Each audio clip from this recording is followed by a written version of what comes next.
Assalamualaikum warahmatullahi wabarakatuh.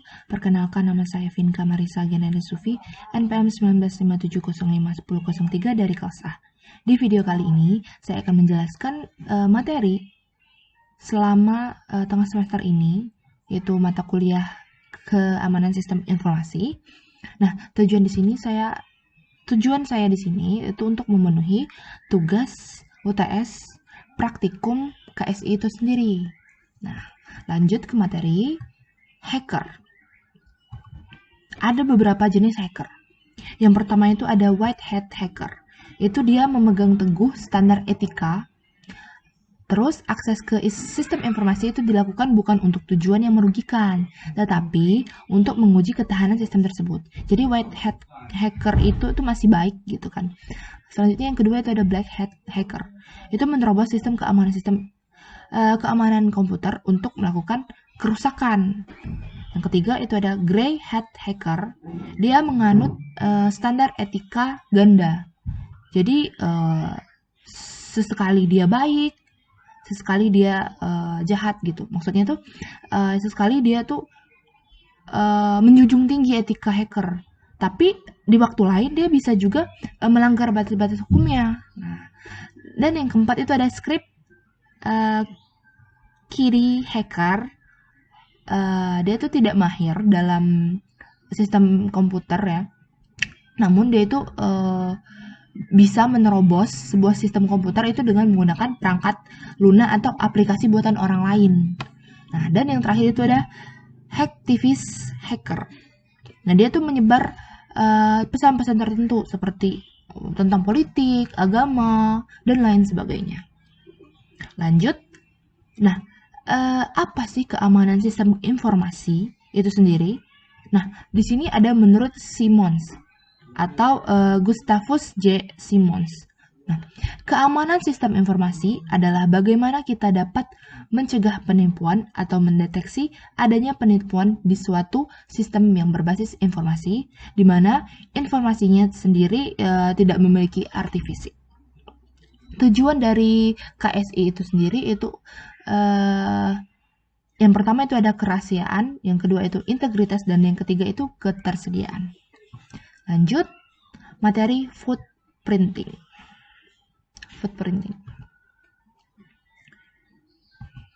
Nah, footprinting itu adalah teknik yang digunakan untuk mengumpulkan semua informasi tentang sistem komputer dan entitas milik mereka, milik targetnya. Terus, tools yang digunakan tuh biasanya ada yang saya tahu itu ada Nmap, WOIS, dan NS Lookup. Footprinting itu sendiri itu ada dua, yaitu yang pertama ada inner footprinting. Itu yang dimaksud adalah pencarian informasi terhadap suatu situs di mana kita atau kalian itu sudah berada di dalam jaringan komputer tersebut. Jadi misalkan kita ada di sebuah gedung. Nah, kita tuh di dalam gedung itu, kita menggunakan wifi gedung. Nah, jadi kita berada di dekat komputer, jaringan komputer gitu kan. Lanjut, yang kedua itu ada outer footprinting. Itu pencarian informasi terhadap suatu situs di mana Anda itu, atau kalian, atau kita itu tidak berada di dalam jaringan target komputer. Misalkan kita tuh jauh loh, misalkan gedungnya tuh di B, terus kitanya itu di Z, nah jauh gitu. Kita nggak menggunakan jaringan komputernya juga. Lanjut, metode dari footprinting itu ada search engine. Kita bisa menggunakan Netcraft, di Google banyak ya, Netcraft bisa kita akses. Lalu ada advanced Google hacking, itu kita bisa menggunakan Google Docs. Yang ketiga itu ada social network, itu kita bisa menggunakan Instagram, Facebook, atau Twitter. Lanjut, website footprinting itu ada Spider. Lanjut, selanjutnya ada email footprinting itu free viewer. Selanjutnya ada DNS footprinting, DNS lookup. Lalu ada network footprinting itu bisa menggunakan visual road atau Nmap tadi kan. Lanjut, ada social engineering, itu ada dumpster diving, selanjutnya ada shoulder surfing, dan yang terakhir itu ada road dropping. Maaf ya kalau pengucapan saya salah, karena saya juga masih belajar. Selanjutnya kita membahas Nmap. Nmap atau Network Mapper adalah sebuah aplikasi atau tool yang digunakan atau yang berfungsi untuk melakukan port scanning. Nah, Nmap itu dibuat oleh Gordon Leon atau lebih dikenal dengan nama Fyodor Vaskovich. Nah, aplikasi ini itu digunakan untuk eksplorasi dan audit keamanan jaringan. Output dari Nmap itu adalah sebuah daftar target yang diperiksa dengan informasi tambahannya yang tambahannya tergantung pada opsi yang digunakan. Nah, di antaranya itu ada informasi yaitu tabel port yang menarik gitu. Nah, tabel tersebut itu berisi daftar angka port dan protokol, nama layanan, dan status. Nah, status itu sendiri itu ada terbuka, difilter, tertutup, atau tidak difilter. Selanjutnya tipenya itu ada GUI dan CLI.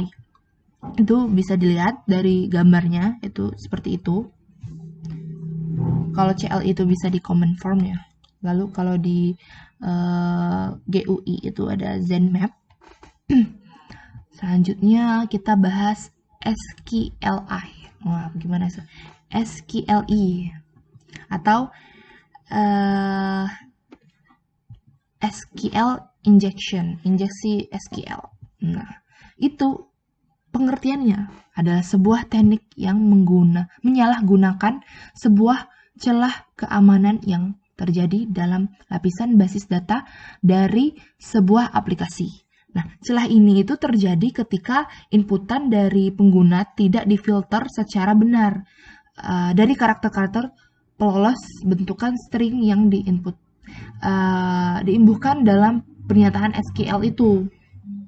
Nah, SQL itu sendiri singkatan dari Structure Query Language atau masukan pengguna itu tidak bertipe kuat dan karenanya itu dijalankan tidak sesuai harapan. Jadi hasilnya itu nggak sesuai harapan gitu.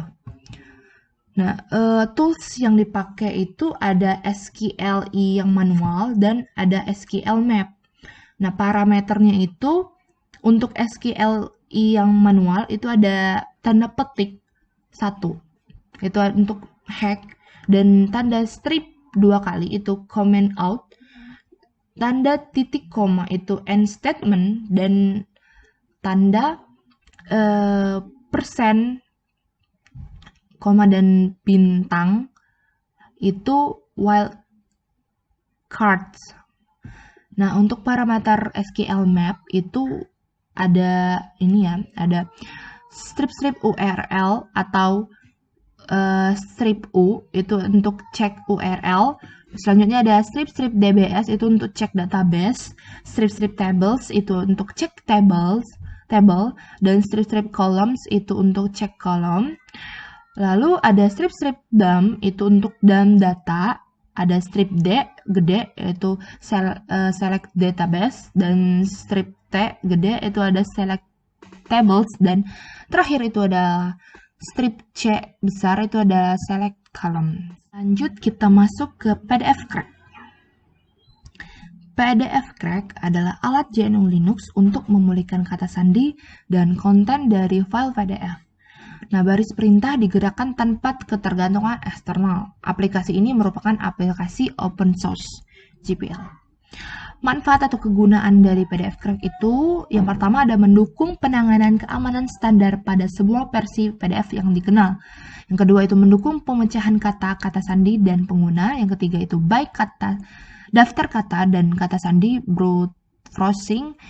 didukung permutasi sederhana, dan keempat itu ada simpan atau muat pekerjaan yang sedang berjalan, dan yang keenam itu pembandingan sederhana, dan yang terakhir itu adalah pencarian yang dioptimalkan untuk kata sandi pemilik ketika kata sandi pengguna diketahui. Sintaks menjalankan PDF crack itu seperti ini, ada PDF crack spasi strip F spasi nama filenya .pdf. Nah, optional itu yang ada di bawah option. Ya, kita menjalankan ini di command from-nya di itu ya, di Linux-nya aja, ini Linux. Selanjutnya kita masuk ke materi enskripsi dan deskripsi. Pengertian. Enskripsi adalah sebuah proses penyandian yang mengubah teks asli atau pesan yang dapat dimengerti itu menjadi kode atau pesan yang tidak dapat dimengerti. Jadi dari pesan asli atau pesan biasa menjadi pesan yang tidak biasa, yang tidak dapat dimengerti. Nah, beda dengan deskripsi, itu kebalikan dari enskripsi, yang merupakan sebuah proses pembalikan yang mengubah teks kode atau pesan yang tidak dapat dimengerti menjadi sebuah teks asli atau pesan yang dapat dimengerti. Jadi kebalikan dari enskripsi tadi. Tools yang digunakan itu ada PGP Tools dan VeraCrypt. PGP Tools itu aplikasi desktop open source dan sangat ramah pengguna. Aplikasi ini memungkinkan kita untuk mengeskripsi atau mendeskripsi file PGP. Nah, itu ada di sini ada ikonnya dari PGP itu sendiri. Dan yang kedua itu ada VeraCrypt, saya tidak tahu cara pembacanya. Nah, itu adalah perangkat lunak enskripsi disk open source. Itu ada ikonnya seperti itu. Selanjutnya kita masuk ke File Transfer Protocol atau FTP. FTP itu adalah Internet Service yang dirancang untuk membuat sambungan ke server internet tertentu atau komputer. Sehingga user itu dapat mengirimkan file ke komputer atau mendownloadnya gitu. Terus bisa mengirimkan file ke server atau mengupload. Nah, jadi kita bisa mendownload atau mengupload gitu. Nah, FTP itu saat ini itu banyak digunakan untuk melakukan pertukaran data. Nah, karena lebih mudah daripada menggunakan perangkat kabel atau fisik. Selanjutnya fungsi dari FTP. Yang pertama itu melakukan upload halaman website ke dalam web server atau web hosting ke internet. Yang kedua itu menjelajah dan mengunduh file dari situs perangkat lunak publik. Yang ketiga itu mengirimkan file yang berukuran besar menjadi dua partisi yang memungkinkan mungkin saja filenya itu terlalu besar untuk lampiran dalam email. Dan yang keempat itu ada mengirimkan file yang berukuran besar menjadi dua partisi yang mungkin saja terlalu besar untuk lampiran di dalam email. Dan yang kelima itu mendistribusikan revisi terakhir program yang digunakan oleh pengembang perangkat lunak. Nah, fungsi sederhana itu sendiri, fungsi paling sederhana dari FTP itu adalah untuk memudahkan pengguna memindahkan file dari satu tempat ke tempat lainnya. Jadi seperti itu fungsi utama atau sederhananya. Selanjutnya aplikasi FTP client. Tentu banyak aplikasi yang digunakan yang tersedia di internet juga banyak. Nah, salah tiganya itu ada FileZilla, WinSCP, dan GFTP. Nah, FileZilla itu merupakan FTP client yang banyak digunakan untuk melakukan koneksi remote FTP dengan fitur yang lengkap. Nah, aplikasi ini tuh mendukung di beberapa sistem operasi terkenal seperti Linux dan Windows. Kelebihannya itu adalah dapat melakukan transisi simultan. Nah, ketika mengupload file, tetapi koneksi terputus, maka dapat diulang kembali. Namun, aplikasi FTP ini memiliki kekurangan yaitu membutuhkan waktu yang lama untuk mengunggah berkas filenya itu. Jadi semakin banyak dan semakin besar berkasnya, maka semakin panjang pula prosesnya. Dan yang kedua itu ada WinSCP, itu meskipun tidak sepopuler FileZilla, nah aplikasi ini atau aplikasi ini cukup populer, apalagi untuk pengguna Windows. Nah, beberapa protokol yang dapat ditangani oleh WinSCP itu adalah SFTP, SCP, FTP, dan WebDev. Nah, kelebihannya itu mendukung SSH, password, keyboard interaktif, public key, dan autentikasi Kerberos. Nah, selain itu, terintegrasi juga dengan Pigeon atas dukungan penuh autentikasi kunci publik dengan SSA. Tapi sayangnya itu aplikasi ini hanya bisa digunakan di Windows saja. Yang ketiga itu ada GFTP ya. GFTP, nah gitu. Nah, ini merupakan aplikasi FTP client yang hanya tersedia di sistem informasi Linux. Aplikasi ini adalah proyek sumber terbuka, jadi boleh dikembangkan dan dipakai oleh siapa saja. Sudah mendukung protokol FTP, FTPS, HTTP, HTTPS, SSH, dan FSP. Nah, tapi aplikasi ini tuh hanya bisa digunakan untuk melakukan koneksi FTP menggunakan antar jaringan lokal aja. Nah, sekian yang dapat saya sampaikan. Apabila ada salah kata, saya mohon maaf. Kepada Allah saya mohon ampun. Saya akhiri. Wassalamualaikum warahmatullahi wabarakatuh. Terima kasih semuanya.